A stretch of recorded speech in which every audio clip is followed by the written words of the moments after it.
Hi, Harold St. John, Toledo Ohio Ghost Hunters Society. On this week's Ghost Hunting 101 tip of the week, I wanted to bring up the topic of trespassing.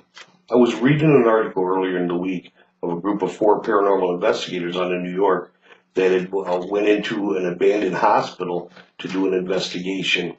The hospital had been abandoned and condemned for the last couple of years. Well, all 4 of them were arrested. They were charged with trespassing, and thank God that was all.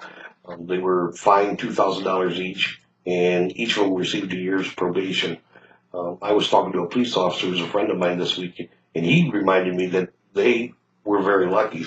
They could have been charged with breaking and entering, and a whole slew of other criminal charges could have been pressed against them. The other thing I was thinking about is how dangerous it is. I mean, abandoned buildings are abandoned for a reason, so the bodily injury or death, even death could be the outcome of breaking and entering and trespassing into a place that you don't know anything about.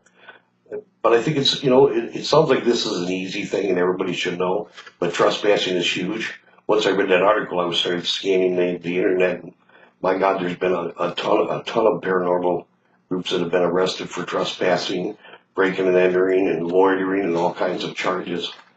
The funny thing about that is the owner of the hospital stated that all they had to do was ask, and he would have gave them permission to enter that building in a safe manner. So all was for naught. They didn't have to do that, and they could have entered the building as well. But the whole topic of trespassing, I think is huge. First of all, it's a respect thing. It's dangerous, and you can be arrested. So I guess what I want to put out there we were all young paranormal investigators. Maybe we pushed the envelope a little bit when we were younger. We're much older now, and I think the other thing is, and I won't say the name of this group, I think, the community has lost all respect for them. They've ruined their own reputation, and that could happen to anybody that gets arrested for trespassing. So that's one thing to think of. The other thing that bothers me with it all, it ruins the reputation for the whole paranormal community.